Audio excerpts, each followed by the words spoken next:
훈민정음의 창제자 세종대왕. 그는 단지 문자를 만든 위인이 아닙니다. 백성을 하늘처럼 여긴 왕, 과학과 예술을 동시에 꽃피운 통치자, 그리고 조선이란 나라의 철학을 새로 쓴 존재였습니다. 하지만 우리는 정말 세종대왕을 제대로 알고 있을까요? 1.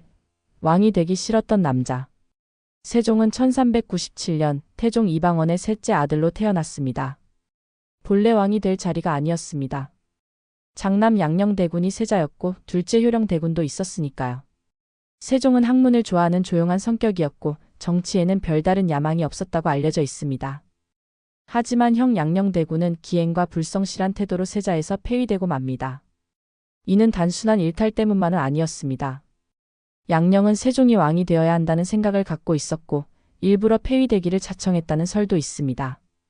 결국 22세의 세종은 세자에 책봉되고 1418년 부왕인 태종이 왕위를 양위하며 조선의 제4대 국왕으로 즉위하게 됩니다.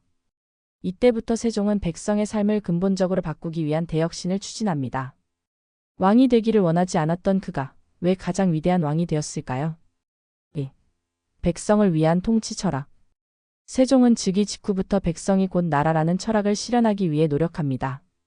단순히 민생을 돌보는 수준이 아닌 백성이 스스로 이해하고 성장할 수 있도록 돕는 기반을 만들고자 했습니다. 우선 세종은 정책 결정에 있어 다양한 의견을 수렴하는 체계를 마련합니다. 집현전을 강화하고 학문과 행정의 중심으로 활용하였죠. 그는 신하들의 반대를 두려워하지 않고 토론을 즐겼으며 때로는 반대 의견을 채택하기도 했습니다. 또한 조선의 백성 다수가 농민이었기에 농사에 대한 과학적 접근도 강화합니다. 농사직설이라는 농업기술서를 편찬해 지역별 작물 재배법과 병충해 대응법까지 체계화하였습니다. 백성들은 이 책을 바탕으로 더 안정적으로 농사를 지을 수 있었고 이는 곧 조선의 식량 자립과 경제 안정으로 이어졌습니다. 세종은 말뿐이 아닌 행동으로 백성을 중심에 두는 정치 철학을 실현한 최초의 군주 중 한 명이었습니다. 3. 훈민정음 세계를 바꾼 문자. 세종의 업적 중 가장 널리 알려진 것은 단연 훈민정음의 창제입니다. 한자는 백성들이 배우기에 너무 어려웠고 그래서 이름조차 제대로 못 쓰는 사람이 대다수였습니다. 세종은 이 현실을 외면하지 않았습니다. 그는 말했습니다. 내 백성은 말은 있어도 글이 없어 제 뜻을 펴지 못한다. 1443년 세종은 집현전 학자들과 함께 백성을 위한 문자, 즉 훈민정음 창제에 착수합니다. 그리고 1446년 훈민정음 해례본을 반포하며 28자의 문자를 세상에 알립니다. 이 문자는 단지 쉬운 문자 그 이상이었습니다. 의문학적 원리를 바탕으로 만들어졌으며 세계적으로도 유례없는 과학성과 창조성을 지닌 문자로 평가받고 있습니다. 훈민정음의 창제는 백성이 자신을 표현할 수 있도록 한 언어 민주주의의 시작이었습니다. 그 결과 조선 사회는 지식의 확산과 문화의 발전이라는 도약을 경험하게 됩니다. 오늘날 우리가 사용하는 한글은 세종의 철학이 고스란히 담긴 위대한 유산입니다. 4. 과학기술과 음악의 르네상스. 세종대왕은 단지 글자만 만든 왕이 아닙니다. 그는 과학기술과 예술에서도 엄청난 진보를 이끌어냅니다. 조선 초기의 기술 혁신은 대부분 세종시대에 이뤄졌다고 해도 과언이 아닙니다. 그는 장영실을 비롯한 뛰어난 기술자들을 등용해 다양한 과학 도구를 만들게 합니다. 대표적인 것이 자경루자동 물시계, 앙부일구의 시계, 혼천 이천체 관측기구 등입니다.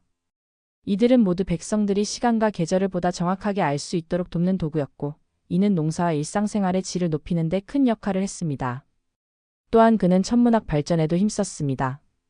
세종 때에는 서울의 위도에 맞는 역법 달력인 칠정산을 독자적으로 편찬했고 그 결과 중국에 의존하던 시간을 스스로 계산할 수 있는 나라가 되었습니다. 예술에도 관심이 많았던 세종은 궁중음악을 정비하고 아악의 체계를 확립합니다. 그리고 백성들이 부를 수 있는 노래도 만들도록 하여 음악이 일부 상류층의 전유물이 되지 않게 했습니다. 세종시대는 과학과 예술이 동시에 꽃핀 조선의 르네상스였고 그 중심에는 늘 백성을 향한 시선이 있었습니다. 반대와 질투 속에서 세종의 개혁과 발명은 모두가 환영한 일이 아니었습니다. 특히 훈민정음 창제는 많은 신하들의 반대를 불러왔습니다. 사대부들은 유교 경전에 기반한 한자 사용이 조선의 정통성이라 믿었기에 새 문자의 도입은 곧 전통 질서의 파괴로 여겨졌습니다. 일부 대신들은 훈민정음을 무지한 백성들을 오히려 어지럽히는 도구라며 비판했고 세종의 신하였던 최만리는 상소문을 올려 격렬하게 반대했습니다. 그럼에도 세종은 백성이 읽고 쓰는데 편리한 것이 곧 하늘의 뜻이라며 물러서지 않았습니다. 이뿐만이 아니었습니다. 세종이 추진한 다양한 기술 혁신도 기존 체제를 지키려는 사람들에게는 위협이었습니다. 자경루 같은 자동화 도구는 기존의 관측관들을 불안하게 했고 역법 개편은 중국 중심의 질서를 흔드는 것으로 받아들여졌습니다. 하지만 세종은 흔들리지 않았습니다. 그는 항상 백성의 입장에서 생각했고 어떤 기술이든 그것이 사람들의 삶을 나아지게 한다면 도입을 멈추지 않았습니다. 그가 위대한 이유는 단지 천재라서가 아니라 저항 속에서도 끝까지 밀어붙인 믿음과 용기 덕분입니다. 6. 아픔 속에서도 멈추지 않았던 임금. 세종은 평생을 건강하지 않은 몸으로 살았습니다. 통풍, 고혈압, 심한 시력 저하까지 그는 말년에 거의 앉지도 서지도 못한 상태였다고 전해집니다. 하지만 병약함은 그의 행보를 멈추게 하지 못했습니다. 세종은 병상에서도 집현전 학자들과 토론을 이어갔고 정책을 검토하며 조정을 운영했습니다. 수많은 왕이 있었지만 병들어 누운 상황에서도 백성을 먼저 걱정한 임금은 세종이 거의 유일합니다. 특히 훈민정음의 해례본을 완성할 때는 병세가 매우 심각했는데도 직접 문장 하나하나를 검토하고 고쳤다고 전해집니다. 그는 단지 아이디어만 낸 인물이 아니라 세세한 실행까지 챙긴 리더였습니다. 세종의 인간적인 면모는 그의 편지와 말에서도 드러납니다. 신하들에게 보내는 글에는 따뜻함이 있고 백성을 향한 정책에는 애틋함이 담겨 있습니다. 그는 강한 왕이자 섬세한 사람으로서 조선을 이끌었습니다. 7. 세종 이후 그 유산의 무게. 1450년 세종은 53세의 나이로 세상을 떠납니다. 그의 뒤를 이은 문종과 세조는 세종의 유산을 계승하고자 했지만 이후 조선은 점차 보수화되어 갔습니다. 집현전은 세조 때 폐지되었고 훈민정음은 한동안 사대부 사회에서 외면받게 됩니다. 그러나 백성들 사이에서는 점차 이 문자가 퍼져나갔고 결국에는 조선의 공식 문자로 자리 잡게 됩니다. 세종이 남긴 유산은 문자 하나에 그치지 않습니다. 그는 지식의 평등, 기술의 대중화, 예술의 민주화를 추구했습니다. 그리고 무엇보다 권력자가 백성을 위해 얼마나 많은 것을 할 수 있는지를 보여주었습니다. 오늘날 우리는 그의 얼굴을 10,000원짜리 지폐에서 매일 마주합니다.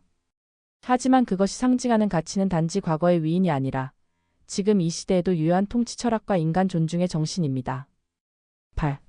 오늘날 우리에게 세종대왕은 21세기 대한민국은 과학기술의 중심으로 떠오르고 있으며 한글은 전 세계에서 가장 과학적인 문자로 인정받고 있습니다.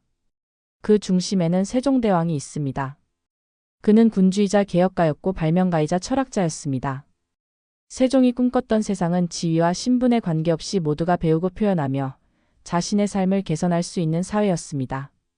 우리는 세종을 단지 글자를 만든 왕으로 기억하기 쉽지만 그가 창조한 것은 글자만이 아니라 사람을 위한 나라였습니다.